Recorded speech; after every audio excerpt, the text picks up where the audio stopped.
Diucapkan terima kasih kepada kelompok paduan suara Nafiri yang sudah bersama memuji memuliakan nama Tuhan dalam isian pujian. Tuhan memberkati pelayanan Ibu sekalian. Di minggu Prapaskah yang ketiga ini, perjalanan kita masih cukup panjang untuk berpuasa, berpantang, dan bersedekah. Puasanya lancar, Ibu Bapak? Lancar. Pantangnya lancar? Pantang apa? Pantang mundur? Pantang menyerah? Apapun itu kiranya membuat kita semakin menghayati bahwa Kristus turut bersama-sama dengan kita dalam penderitaan kita, bahkan hadir memperbarui segenap ciptaan. Saya mengawali permenungan kita dengan sebuah video, Ibu Bapak. Mungkin minta tolong Om Yoyo untuk menampilkan. Ada videonya, Om?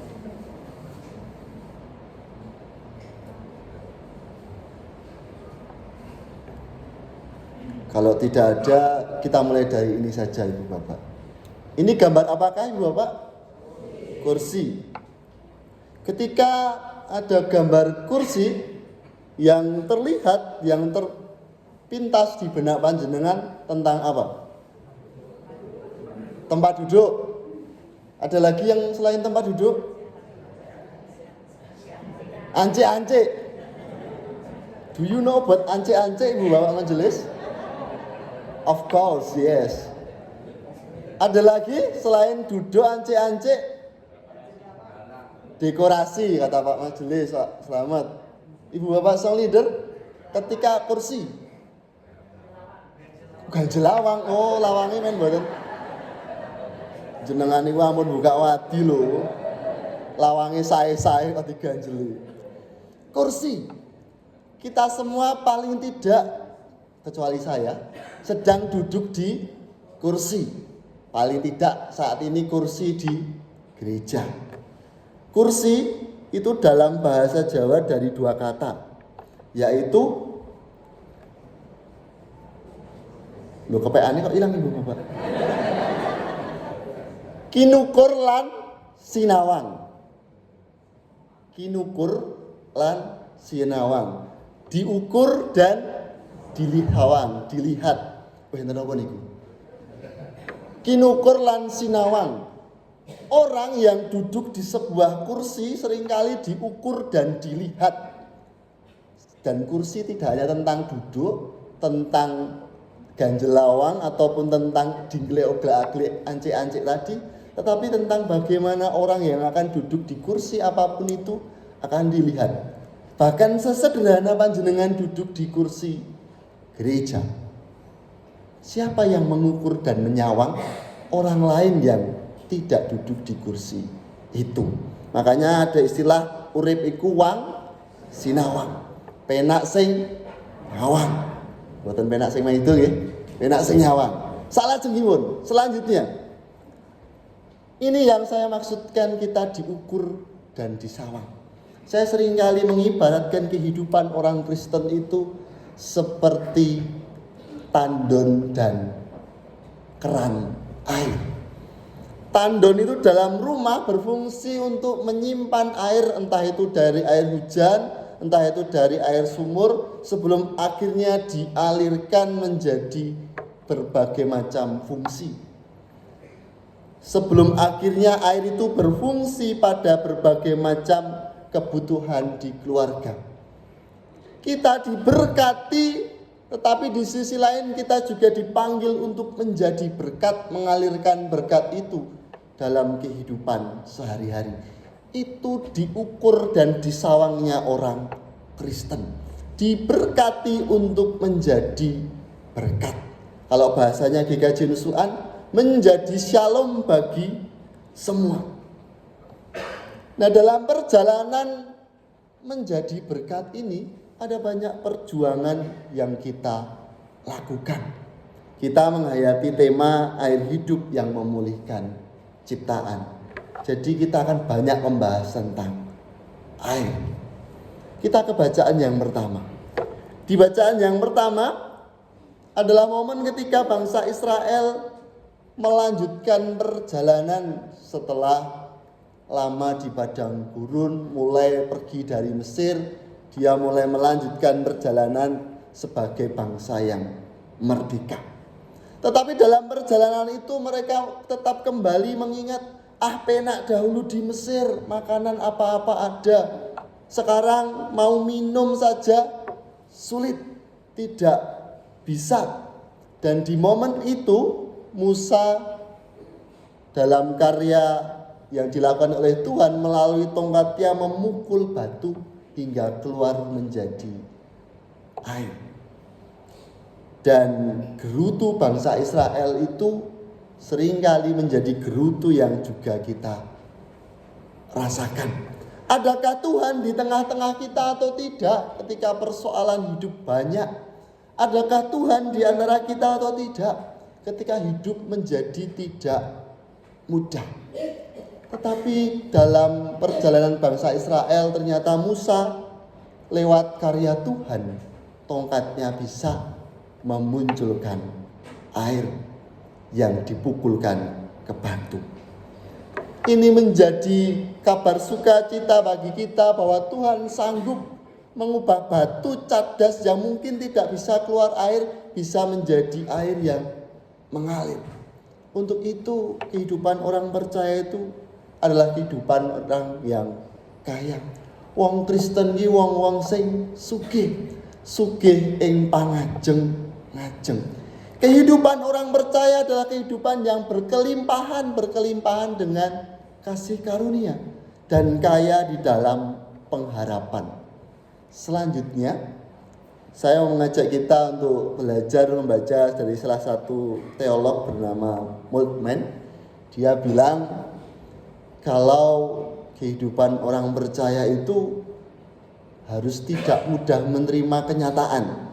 Jadi kenyataan itu tidak diterima sedemikian rupa secara mentah-mentah, tidak. Tetapi diinginkan untuk menjadi harapan di masa yang akan datang. Dan ketika harapan digantungkan di dalam karya kasih-Nya Tuhan.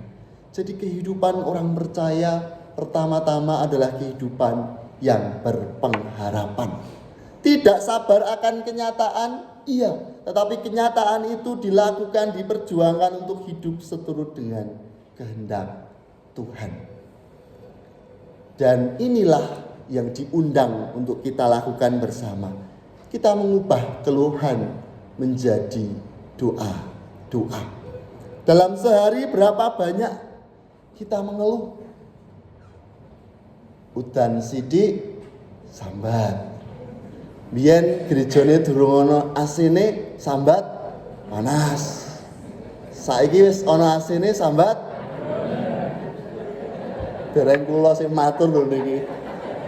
Kula aja muni sambat ngantuk mboten penak. Tidak ada habisnya, keluhan selalu ada. Dan dalam keluhan-keluhan itu kiranya kita mengubah itu semua menjadi doa.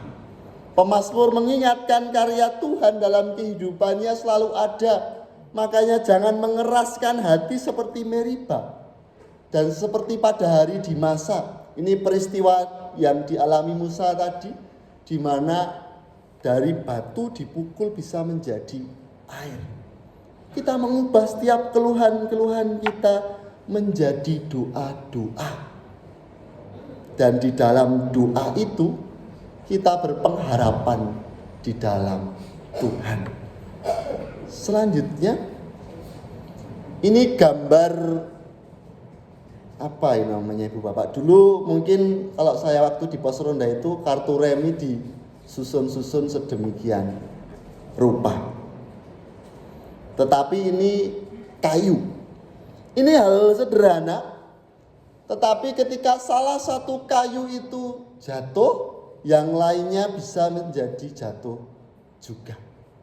Ketika satu kayu ambruk, semuanya juga ikut ambruk. Ini menjadi penting untuk melihat kembali apa yang menjadi dasar dalam kehidupan kita sebagai orang percaya. Ketika mengeluh satu saja mungkin ya hanya mengeluh tentang ini, tetapi itu bisa menjadi domino efek dengan berbagai macam hal. Begitu juga dengan rasa ungkapan syukur atau doa. Tidak ada doa yang terlalu sederhana untuk diucapkan. Dan kitab Roma tadi menunjukkan bahwa pengharapan itu menjadi hal yang harus kita kerjakan dalam kehidupan sehari-hari. Kenapa harus berpengharapan? Kenyataan hidup tiap hari, tiap jam semakin susah. Di media sosial itu ada tren dinamika Gen Z. Masih waktu kecil terkena krisis moneter, dewasa terkena, remaja terkena COVID-19, lalu udah mau dewasa ada perang dunia ketiga. Belum bisa merasakan damai sejahtera. Lalu apa yang bisa kita harapkan? Bukankah kenyataan hidup juga semakin hari semakin sulit? Bertambahnya usia, bukan semakin hari semakin sehat, malah pasamuan boten pambengan katuran jumeneng dengkulku mas.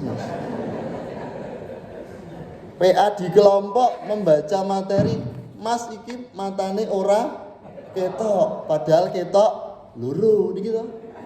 Sing mboten ketok tulisane salah kaprah. Kenapa harus berpengharapan ketika kenyataan hidup itu tidak mudah? Pengalaman Rasul Paulus di dalam kitab Roma mengingatkan dengan jelas bahwa meskipun di dalam kondisi di penjara, dalam kondisi penganiayaan kehidupan di kota Roma, selalu ada pengharapan. Karena kasih Allah telah dicurahkan di dalam hati kita dan roh yang telah dikaruniakan kepada kita. Jadi meskipun kondisi hidup kita tidak mudah, iya, masalah tambah banyak, iya, kesehatan tidak baik-baik saja, iya. Tetapi mari hadapi itu semua di dalam tangan kasih Tuhan. Ya saya sakit, oke, tetapi saya menghadapinya dengan Tuhan. Ya saya terbatas, iya. Ya masalah banyak, oke, tetapi kita hadapi di dalam kasih Tuhan. Dan inilah yang menjadi nyata di dalam bacaan Injil kita. Kita tadi membaca, melihat pada bagaimana bacaan Injil kita cukup banyak. Dari Yohanes 4 ayat 5 sampai yang ke-42. Di sana diceritakan Tuhan Yesus berjumpa dengan perempuan Samaria. Dulu Samaria dan Yahudi itu satu rumpun bangsa Israel, tetapi setelah Raja Salomo tidak menjadi raja, mereka berpisah. Ada 12 suku Israel, 2 Benyamin dan Yehuda menjadi Israel bagian selatan, lalu 10 yang lain menjadi Israel bagian utara. Israel utara ini mereka bercampur menikahi bangsa-bangsa lain yang tidak mengenal Allah, sedangkan Israel selatan tetap setia menjaga kesinengkeran, kekudusan hidup sebagai bangsa pilihan.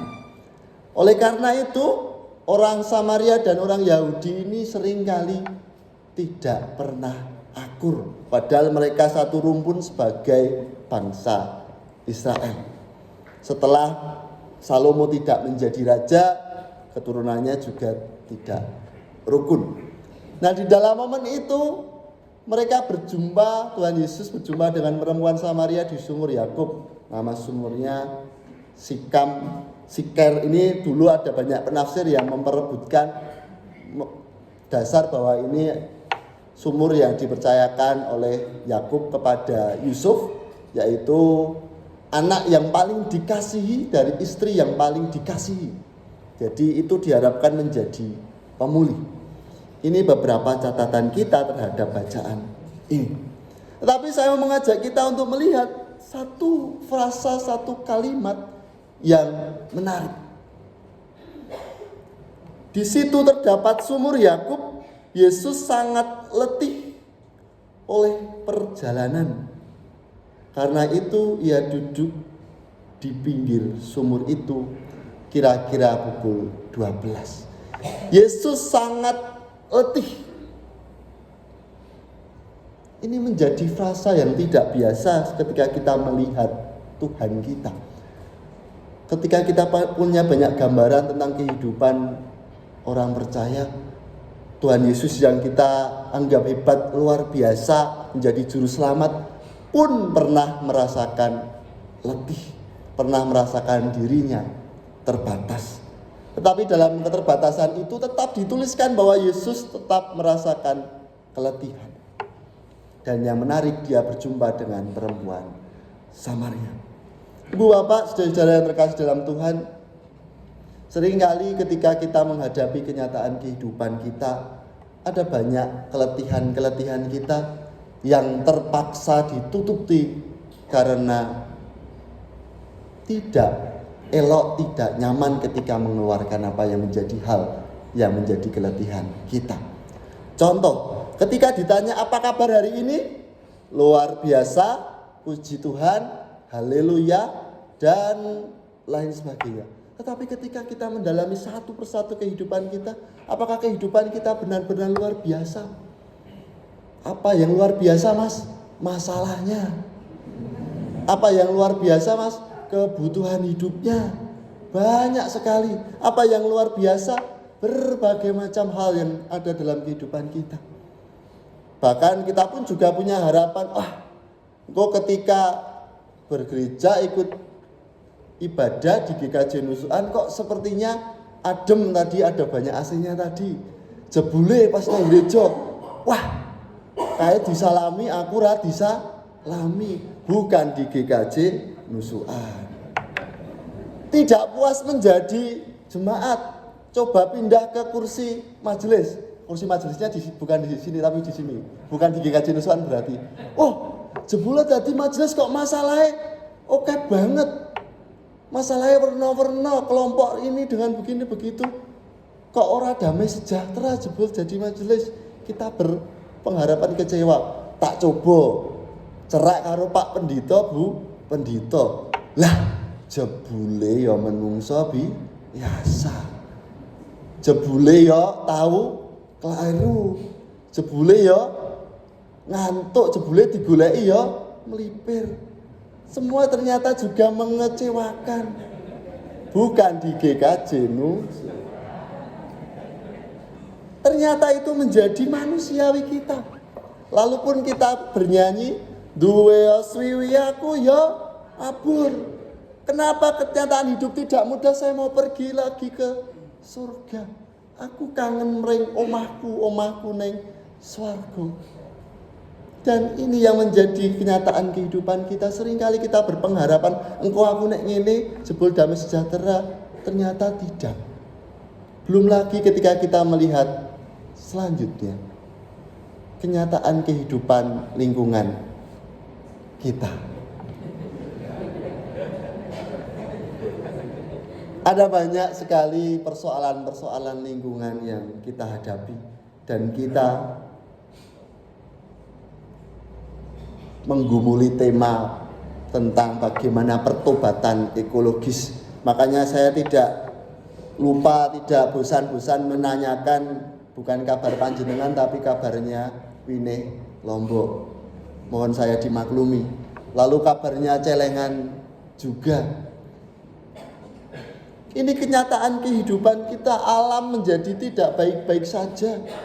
Alam kian rusak, kian membutuhkan berbagai macam pertolongan, bahkan sumber daya yang kita butuhkan untuk kehidupan sehari-hari itu juga dari alam. Lalu bagaimana ketika kita menggumuli tema kita air hidup yang memulihkan ciptaan? Boro-boro memulihkan ciptaan untuk hidup diri kita sendiri saja kadang sudah tadi luar biasa banyak hal. Kita dipanggil untuk melihat siapa yang kita imani, siapa yang kita percayai. Kita percaya kepada Yesus yang adalah air hidup. Dan ketika kita menghayati kehidupan kita sebagai ibadah, ibadah adalah dialog dan relasi antara manusia dengan Allah. Dan tidak hanya di dalam kehidupan beribadah bergereja saja. Tuhan Yesus mengingatkan, mengatakan kepada perempuan Samaria bahwa mereka tidak beribadah di Yerusalem, tetapi mereka akan beribadah dan menyembah Tuhan di dalam roh dan kebenaran.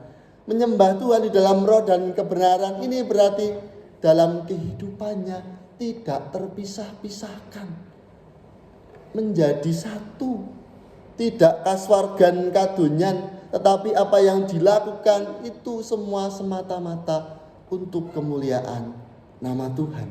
Jadi ketika kita bisa beribadah kepada Tuhan dimanapun, berarti alam ciptaan Tuhan yang lain pun juga adalah citra-citra Allah yang juga harus kita pelihara. Dan saya mengundang kita untuk berefleksi satu hal terkait gambar ini.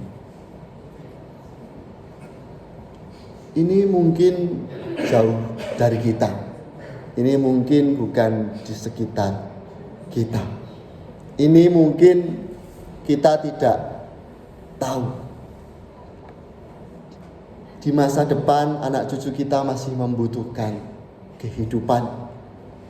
Dan mari pertobatan ekologis itu kita ingat bersama bahwa ciptaan lain pun juga adalah citranya Allah.